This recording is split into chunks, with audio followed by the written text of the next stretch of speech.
ରାମ ରାମ ଗାଇଲ ଏ କଳି ଯୁଗରେ ମନ୍ଦିର ଯିବ ଆଉ ଯୋଉ ପୂଜା କରୁଛୁ କଣ ଚିଜ ପାଇଁ? ଆମ ମନକୁ ଶାନ୍ତ କରିବାକୁ, ଆମକୁ ସୁଖ ଶାନ୍ତି ମିଳିବା ପାଇଁ ମନ୍ଦିର ଚାହେଁ। ଆଉ ଭଗବାନଙ୍କୁ ଆମେ ପୂଜା କଲେ କଣ ଚିଜ ପାଇଁ? ଆମ ହୃଦୟ ଭିତରକୁ ଭଲ ପାଇବା। ଆମ ଭଗବାନ ଆମକୁ ଏ ସଂସାରରେ ପଠେଇଛି, ଆମକୁ ଏ ସୃଷ୍ଟିରେ ସବୁଠି ଦେଇଛି। ଏ ସଂସାରରେ ଯୋଉ ଘର ଦୁଆର ଅଛି, ଯୋଉ ପରିବାର ଅଛି, ଆଉ ଯୋଉ ଚିଜ ଖାଇବାଟା ନ ଖାଇବାଟା ଯୋଉଟା ଅଛି, ଏ ସଂସାରରେ ଗୋଟେ ଗୋଟେ ଚିଜ ପ୍ରକୃତି ଯୋଉଟା ଗଢିଛି, ସେ ସବୁ ଚିଜରେ ଆମ ଭଗବାନ ଆଗକୁ ଗଢିଛି। ତା ସଂସାରରେ ଆମେ ଅଛୁ, ତାଙ୍କୁ ଆମେ ମାନି ପ୍ରଭୁ ସବୁ କିଛି ତୁ ସଂସାରରେ ରଚିଛୁ, ସବୁ କିଛି ଯୋଗାଇ ଦେଉଛୁ। ଆମେ ତୋରଟା ଖାଉଛୁ ହୃଦୟ ଭିତରକୁ ତାଙ୍କୁ ଧନ୍ୟବାଦ ଜଣାଇବା। ଆମେ ହୃଦୟ ଭିତରକୁ ତାଙ୍କୁ ଭଲ ପାଇବାଟା, ସେ ଚିଜ ପାଇଁ ଆମେ ପୂଜା କରିବ, ସେ ଚିଜ ପାଇଁ ଭକ୍ତି କରିବାଟା। ଆମ ଲୋକ ତ ଏଇ କଳି ଯୁଗରେ ଖାଲି ଭକ୍ତି ବୋଲେ ମନ୍ଦିରରେ ଯିବ, ଗୋଟେ ଫୁଲ ଛଡେଇ ଦେବ, ନଡିଆ ଦେବ, ସେଇଟା ତମେ ପୂଜା ମାନିବ। ଆଉ ଘରେ ଆସିବ, ତମ ମା ବାପାକୁ ଗାଳି କର, ତମ ଭାଇକୁ ଗାଳି ଦବ, ତମ ବୁଢା ମା ବାପା କହୁଛି ଭଲସେ ତାଙ୍କୁ ଦେଖୁନ, ତମ ଭାଇ ଭାଇ ସମ୍ପର୍କ ଭଲ ନାହିଁ। ଗୋଟେ ଲୋକ ସାଥେ ମନରେ ହିଂସା କରୁଛ, ଲୋକକୁ ରାଗୁଛ, ଲୋକକୁ ତମେ କାନ୍ଦି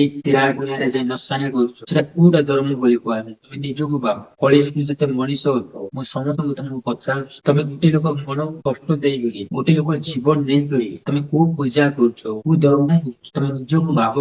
ତମ ଘରେ ଆସୁଛ, ତମ ଭାଇ ସାଥିରେ ଝଗଡା ହଉଛ, ତମ ମା ବାପା କିଛି ଭଲସେ ସେବା କରୁନ, ସେ ପିଲା ପାଇଁ ସଂସାରରେ ତମେ ଜନ୍ମ ନେଲ। ଆଉ ସବୁ ଜୀବନ ତମ ପାଇଁ ସେମାନେ ଯେତେ ଧନ ସମ୍ପତ୍ତି କମାଇଲେ, ତାଙ୍କ ନିଜ ସ୍ୱପ୍ନ ସବୁ ମାରି ଦେଇକରି ତମକୁ ବଡ ବଡ କଲେ, ପଢାପଢି କଲେଇଲେ, ମୋ ଲାଇଫରେ ମ୍ୟାରେଜ କରିଥିଲେ, ଆଉ ତମ ଲାଇଫ ଆଜି ସୁଖ ଶାନ୍ତି ଅଛି। ତମେ ମ୍ୟାରେଜ ଗଲା ପରେ ତମ ପିଲା ଛୁଆ ହେଲା ପାଇଁ, ଟିକେ ପଇସା ପତ୍ର ରହିଲା ପାଇଁ ତମ ମା ବାପାକୁ ଛାଡିକି, ଆଉ ତମେ ଭାଇ ଭାଇ ରହିକରି ସେ ଧନ ସମ୍ପତ୍ତି ପାଇଁ, ମୋର ଏତିକି ଧନ, ମୋର ଏତିକି ସମ୍ପତ୍ତି, ସେ ଜିନିଷ ପାଇଁ ତମେ ଗୋଟେ ଲୋକ ହାତ ଉଠେଇକି ମାରୁଛି। କୋଉଠି ତାନ୍ତ୍ରିକ ଘରେ, କୋଉଠି ଶିରା ଘରେ, କୋଉଠି ଗୁଣିଆ ଘରେ ଯାଇ ନସାଣି ସେ ଶିରା ଗୁଣିଆ ତ ପ୍ରେତ ଉଠେଇ ଦେବୀ ଦେବତା ପାଖରେ ଯାଇ ତାଙ୍କୁ ମରଉଛି। ଗୋଟେ ଭାଇକୁ ମରାଇକରି ଆଉ ଗୋଟେ ଭାଇ ସବୁ ଖାଇକରି ସୁଖରେ ରହିବ, ସେଟା କୋଉ ଚିଜ ଧର୍ମ ହଉଛି? ମୁଁ ସମସ୍ତେ ତମକୁ ପଚାରୁଛି, ତମେ ଯୋଉ ଭଗବାନ ପୂଜା କରୁଛ, ଏ ସଂସାରରେ ସେଇ ଭଗବାନ ମଣିଷ ଜନ୍ମ ଆସିକରି ସଂସାରକୁ ରଚିଛି। ଆଉ ଏ ସଂସାରରେ ସାରା ଜୀବନ, ଏ ସଂସାରରେ ଯେତେ ପ୍ରାଣୀ ଅଛନ୍ତି ସମସ୍ତଙ୍କ ଭିତର ହୃଦୟରେ ସେ ଗୋଟେ ହିଁ ପ୍ରଭୁ ଅଛି। ତମେ ଗୋଟେ ଏକ ଧର୍ମ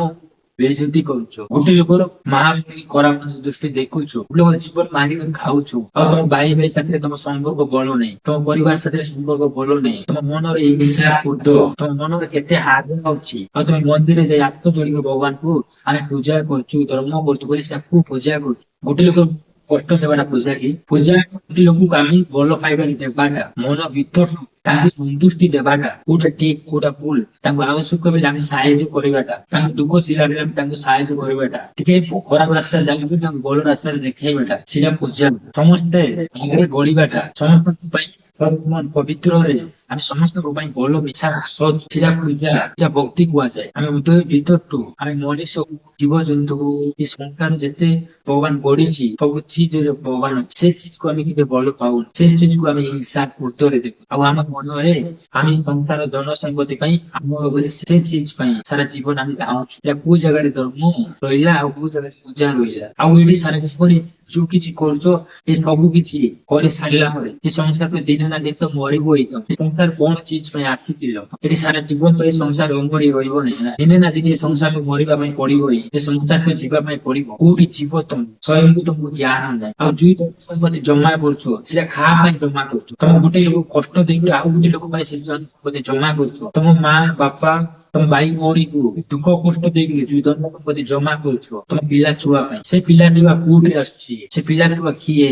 ଗୋଟେ ଥର ତାଙ୍କ ପାଇଁ ତମେ ଭାବିଲ କି ସେ ପିଲା ଛୁଆ ଭିତରେ ଯୋଉ ଜୀବନ ଚାଲୁଛି କିଏ ଦେଉଛି? ତାଙ୍କ ଭିତରେ ଯୋଉ ଆତ୍ମା ଚାଲୁଛି କିଏ ଦେଉଛି? ଆଉ ତମେ ମଲା ପରେ କୋଉଠି ଯିବ? ସେ ପିଲା ଛୁଆ ତମ ଧନ ସମ୍ପତ୍ତି ସବୁ ଖାଇବେ, ତମେ କୋଉଠି ଯିବ? ସ୍ୱୟଂ ଭାବ। ସେ ଗୋଟେ ଅଧର୍ମ କରୁଛ, ପାପ କରିବେ, ସେ ଚିଜ ଦଣ୍ଡ ମିଳିବ କି? ସେ ଗୋଟେ ଚିଜ ପାଇଁ ତମକୁ ସଜା ମିଳିବ। ଏଇଠି କରିଲାଟା, ଏଇଠି କଲା ପରେ ତମକୁ ନର୍କରେ ଯିବା ପାଇଁ ପଡିବ। ଏଠି ନର୍କରେ ଯାଇ ସାରିଲା ପରେ ତମକୁ ଚାଲିଲା ଜୀବଜନ୍ତୁ ବି ଜନ୍ମ ନେବା ପାଇଁ ପଡିବ। ପଛ ଦିନକୁ ତମେ ଭାବୁନ, ଖାଲି ବର୍ତ୍ତମାନକୁ ଭାବୁଛ। ପଛ ଦିନ ତମ ଭବିଷ୍ୟତ କେମିତି ହଉଛି ତମେ କାହା ସେ ଭାବୁନ। ତମେ ଏଇ ଗୋଟେ ଜନ୍ମ ପାଇଁ ଭାବୁଛ, ତମେ ହଜାର ଥର ଜନ୍ମ ହେଲା, ତମେ ସ୍ୱୟଂକୁ ଜ୍ଞାନ ନାହିଁ, ତମେ ଭୁଲିଗଲ। କେବେ ଶାସ୍ତ୍ର ବିଷୟ ପଢିବା ପାଇଁ, ଶୁଣିବା ପାଇଁ କେବେ ଜାଣିଲ ନାହିଁ। ଭଗବାନଙ୍କୁ ହୃଦୟ ଭିତରଠୁ କେବେ ଭଲ ପାଇବା ପାଇଁ ଚାହିଁଲ ନାହିଁ। ଆଜି କଥା ଶୁଣିବା ପାଇଁ ଚାହୁଁ, ତମେ ନିଜେ ସ୍ୱୟଂ କିଏ? ଏ ସଂସାରରେ କଣ ଅଛି ପାଇଁ ଆସିଥିଲ, ଆଉ ଏବେ କଣ କରୁଥିଲ? ଆର ଗୋଟେ ସଜାଗ ଜୀବନ, ଆଜି ଗୋଟେ ସଜାଗ ଜୀବନ, তুমি নিজেও কিন্তু ভাবো। নমস্কার, সাদা রাধে।